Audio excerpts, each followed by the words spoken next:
Hey everybody, good morning. It's the 24th of February 2022. Welcome to the show. It's about 8:35 in the morning. We've got a little bit of time here before the market opens. So what I'm going to do is I'm going to take a look at everything and see where we're going. Before I get into any of this, of course, you all know this is not financial advice. I'm not your financial advisor. You're responsible for your own trades, managing your own risk, doing your own research, and I'm just giving my opinion on the market. So let's go ahead and move on into the chart because we've got some fun stuff to talk about today. So right now, I'm looking here at Bitcoin.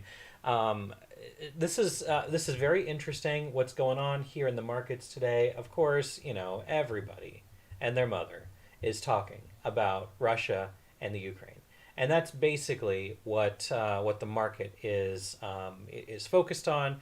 We're in a very news-driven market. And so with that, we have to, pay attention to the news, unfortunately. But we also need to take a look at the charts and see, where things are going. If we don't know where we're at, then we don't know where we're going. So a couple things that I do want to talk about here. Am I super scared right now? No, I'm not. I'm not super scared at the moment. What I'm actually looking for is good opportunities. So we can see here that we've got basically the weekly, which is oversold.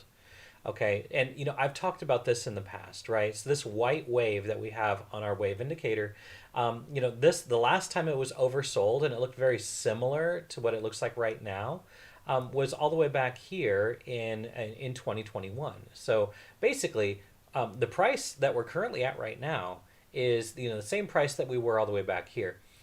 We're currently sitting on a shelf of support right now, and that shelf of support is right here at this level, which is at about 35,700. Of course, as you can see, we're currently at about 35,500. Now, the week still has time to close. Actually, it still has time to close bullish. There's still a few days left. Now, I'm absolutely not saying that that's exactly what's going to happen. Would I love it for Bitcoin to recover? Sure. Am I okay if it goes a little bit lower? Yeah, I'm okay with that. So let me just talk about why I'm saying that this level is so important. All right, so first off, we have a level of support and resistance right here. We have lots of support and resistance here in this level, and we had that level as support right here again, okay? The more times that a level gets tested, the higher the probability is that it's going to break.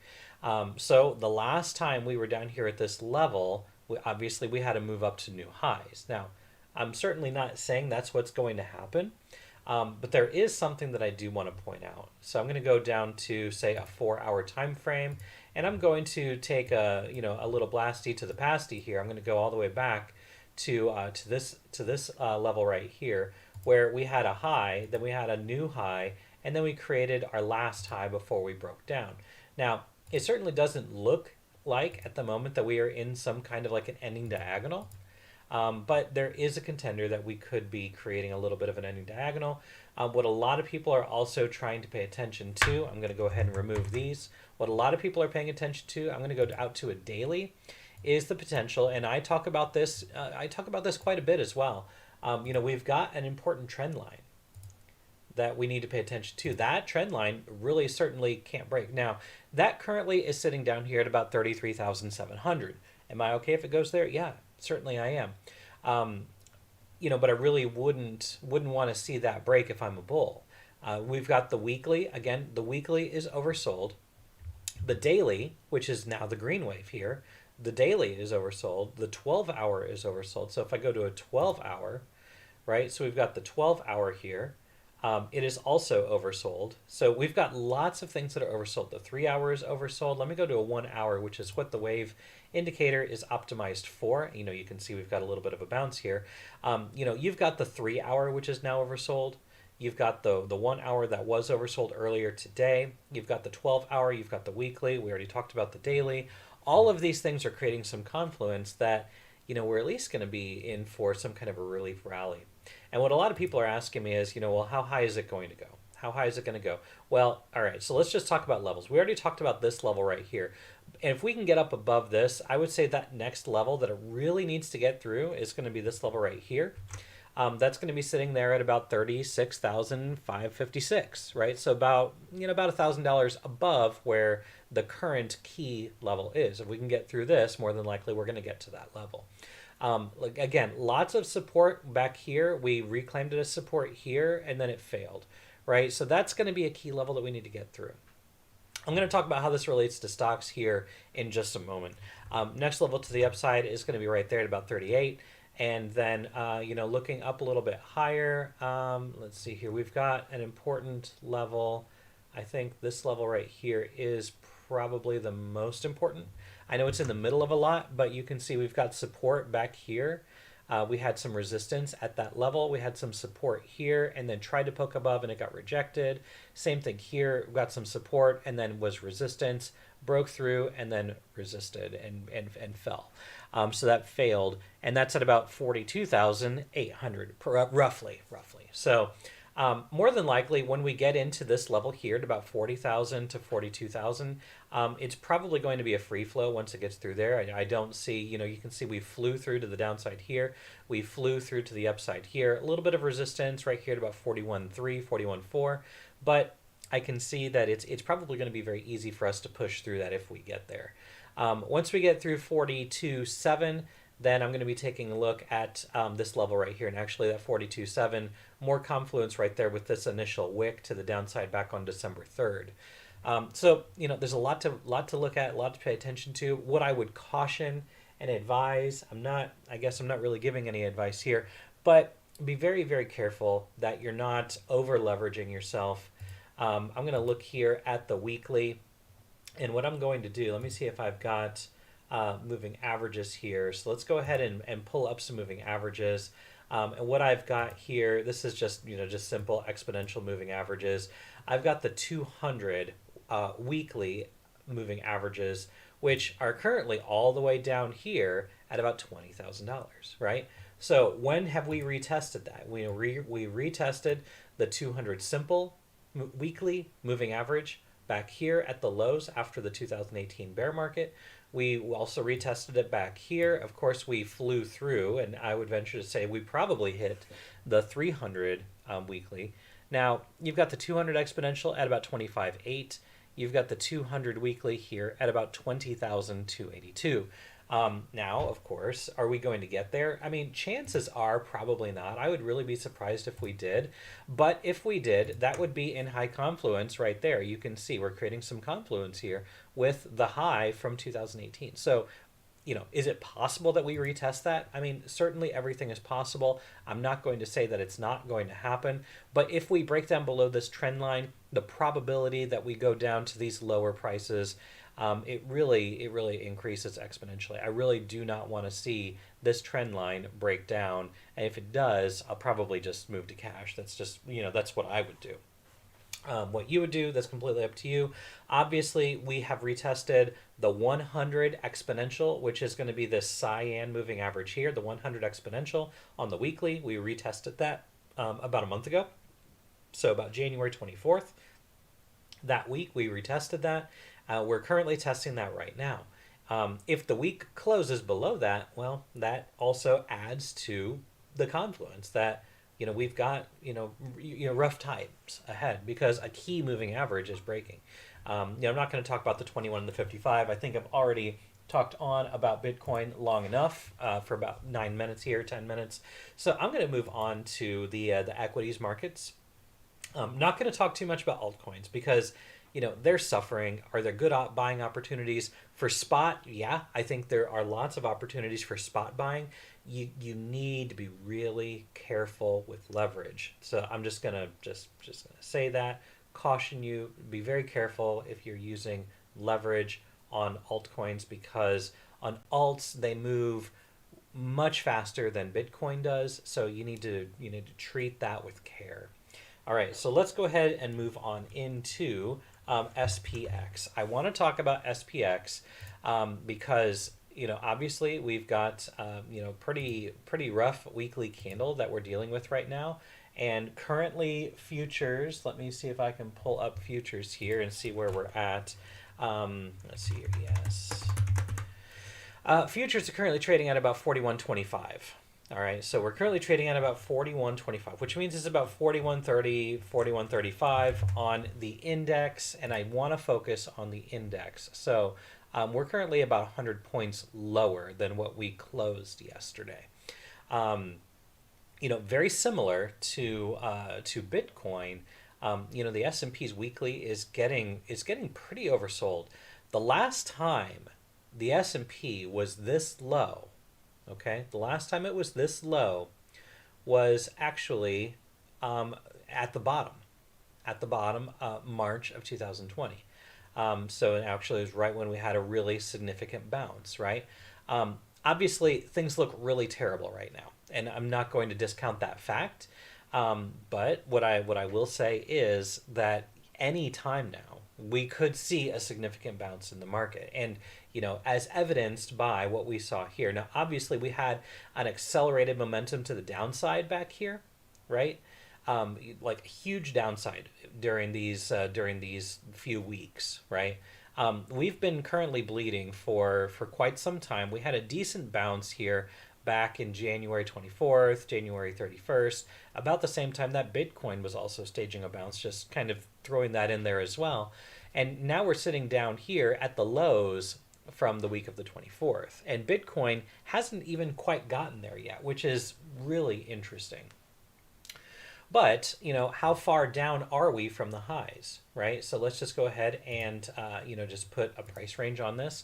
So from the highs that we've got up here to where we're at right now, we've currently seen, only about a 12% pullback on the index from the highs. How does that relate to the big pullback that we saw after Labor Day in 2020? So roughly 11%. We're at 12%. I would say this is unfortunately, this is a healthy correction, right? But it's not anything that you should be overly concerned about. We've certainly seen this before. We're going to see it again. And, honestly, we were talking about overthrowing, as we're making new highs and overthrowing a pullback. Certainly pulled back more than I expected it to. But, that's just the nature of the beast. You have to be able to adapt and to hedge your bets if you are, if you're long. We were talking at the time, we saw a 236 pullback here during the COVID lows, and we had a target of about 5,000. Honestly, I still think that's possible. And actually, with this pullback, I'm actually expecting SPX to go even higher. So we've got the 3, the 4. We were looking for the 5 here to about 5,000. I actually think that it could probably go a little bit higher. Certainly probably not in 2024. I think we're in the middle of a pretty extended move to the upside. But this pullback here, again, in my opinion, this pullback is for buying and nibbling. I'm not too overly afraid of the market as well, because again, let me clean this up so that we can see this with a little bit more clarity. Right, so we just want to get the weekly on here so we can see it. When has the weekly been this oversold, and what has happened shortly thereafter? Okay, so again, we talked about this level right here, right? You can see that was right here at the COVID low. We had obviously a significant move to the upside. Time before that was right around here. This was at this big red candle here. So this week closed pretty darn red, right? The next week started a big rally, right? So that was also back here as well when the weekly was oversold. Also, right here, this was in 2016, February of 2016. Down here, we were creating some lows. We had a significant rally to the upside. Let's just keep on going because we've got tons of history here on the S&P 500. Right here, this is a great example. How far did this go from the top to the bottom? Well, that was a 22% drop, roughly 20%, right? We had the weekly oversold, and then we had a nice rally to not to making new highs, but definitely making new local highs. So that was, a nice buying opportunity. Right here, the weekly was oversold. Nice rally, right? So every time the weekly has gotten oversold, what has come after has been, decent sized rallies. Now, I was talking on the Discord today about catching falling knives, right? And that's exactly what you would be doing if you were trying to trying to catch long positions here. You have to be paying very close attention to implied volatility on a lot of these options because the IV on them is very, very high. So it's best to trade spreads versus just single leg options, because if you get IV crush, even if your trade idea is right, you're overpaying for those options. So, I'm just going to kind of throw that tidbit in there. If you want more information about, buying spreads, trading spreads, visit bitdoctor.org, and we've got lots of information on trading spreads. We trade spreads all the time. We're actually in a few right now. All right, let's take a look at Nasdaq. Nasdaq right here. Again, it looks worse than the S&P.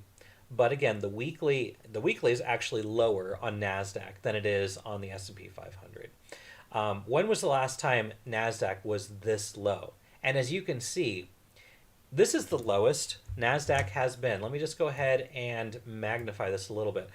Where Nasdaq currently is, it didn't get this low during the COVID crash.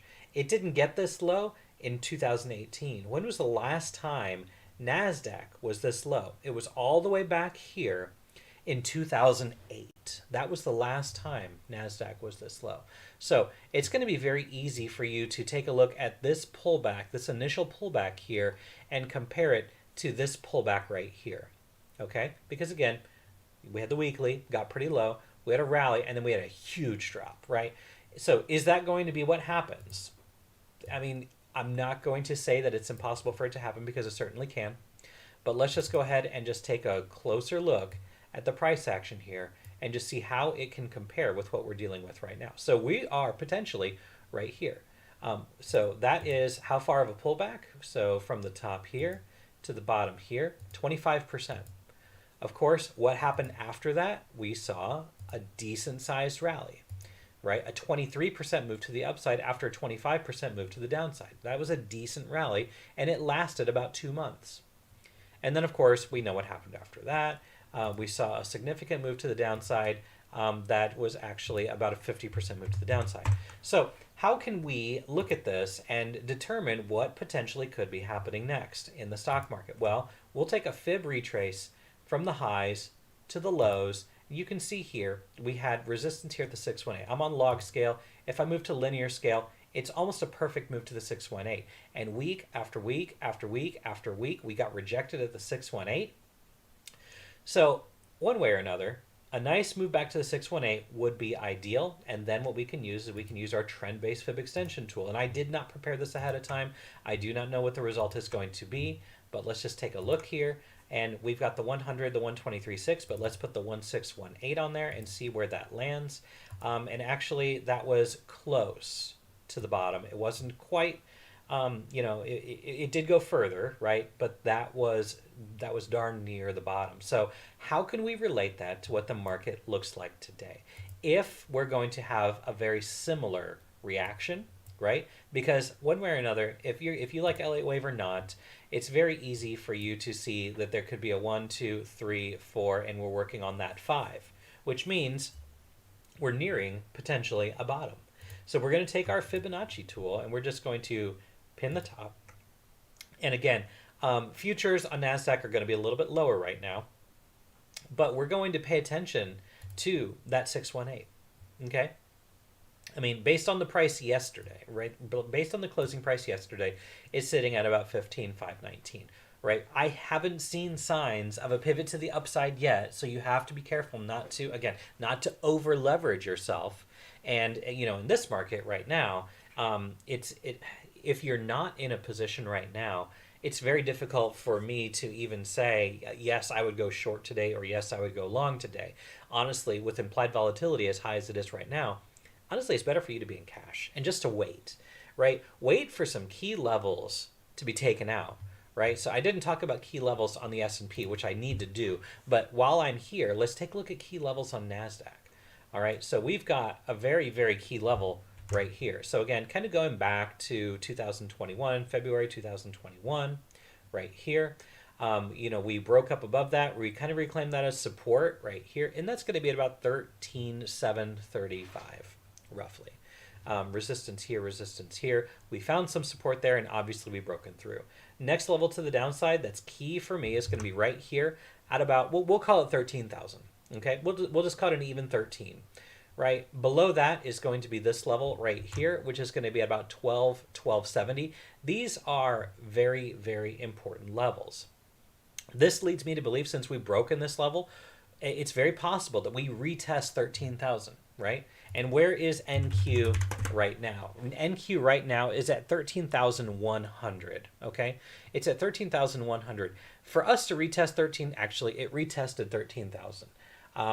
It got to 13,025 today in the overnight session. So that alone leads me to believe that today, more than likely, Nasdaq is going to retest that level. That level, we could see a poke through it, but I don't want to see a daily close below 13,000, because if we do, next key level is going to be down here at about 12,256. We'll call it 12,250, right? We've got a high here, a high here, a high here, a low here, a low here. This is an important level. And I'm not going to talk about what happens if this level breaks, but you kind of get the idea of where I'm getting these support and resistance levels from. If we do a rebound and we get above 13,735, right? If we get a push up above 13,735, what I'm going to be looking for is at least, a breakthrough of 14,000. We'll call it 14,100. That's going to be based off of this level here. Then we've got, let's see here, this level right here at about 14,450. That's key. And we're going to have an important level right here based off of this candle structure, again, right here. And then also some clustering right here. You can see there's some bouncing right inside of this level. So yeah, about 14,800, we'll call it. So that's going to be the levels to the upside. So big downside, right, potential. And we've got little bounces that we can take to the upside. Make sure that if you do get into a move to the upside, maybe a call position or spot positions, whatever it may be, maybe you're playing some ETFs like the Qs.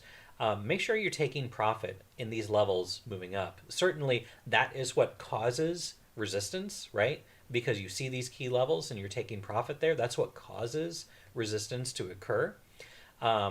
So, just going to keep that in mind if you are trading any of this. Taking a look at SPX. Finally, let's just take a look here at some key levels on SPX, because I did not focus on that. We've got level here. I've already got it kind of marked here based off of a Fib level.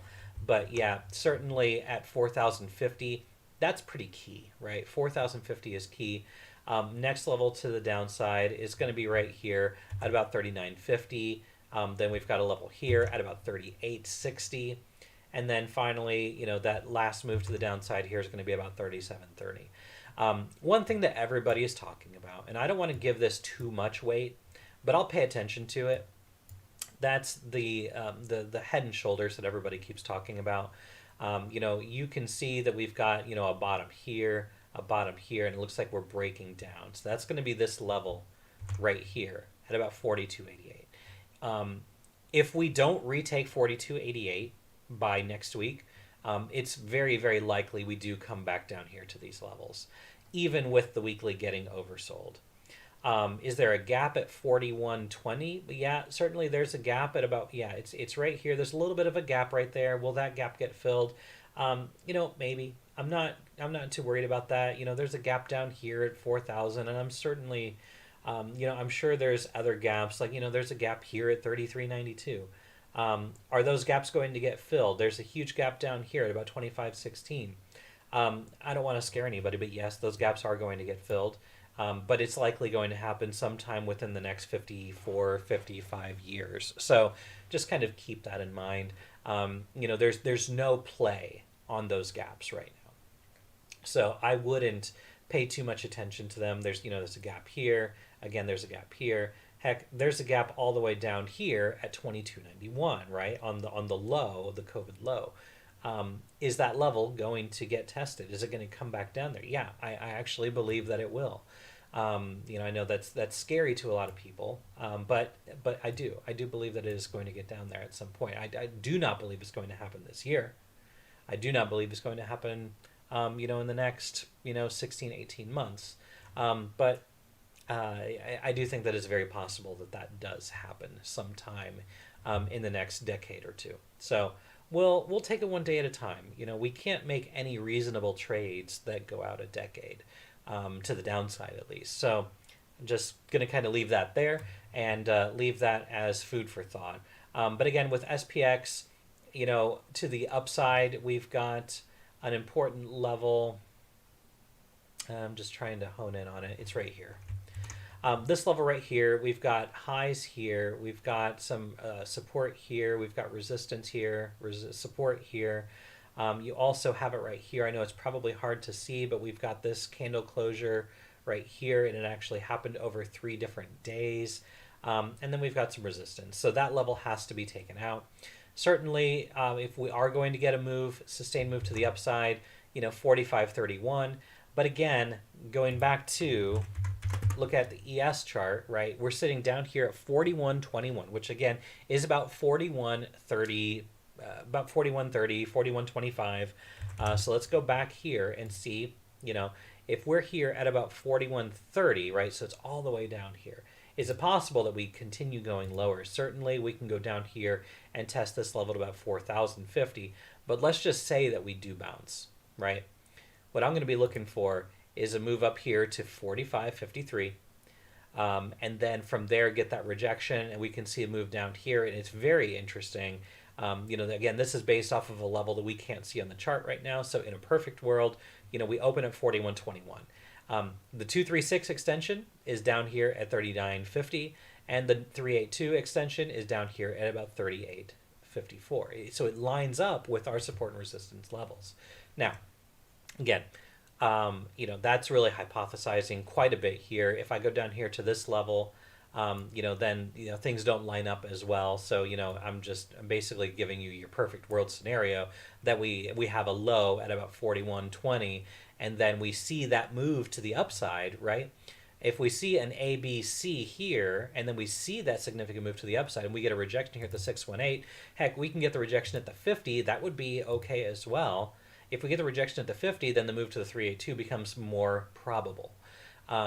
Because everything in trading, and I say this to everybody on the server, trading is all about probabilities. It's never about certainties. For lack of a better term, it is about guessing. It is about guessing, but using some tools to give you an edge, to give you higher probabilities on the market. So this has been fun. I do appreciate you watching and joining today. We've been talking about the markets for 27 minutes, so now it's time for me to get into everything and watch and see everything unfold as we get closer to 9:30 in the morning. If this video did help you in any way, shape, or form, you know the deal. Like, subscribe, share, all that good stuff, and of course, wherever you are in the world, I hope you're having a good day, a good night, and a good evening. Take care, everyone.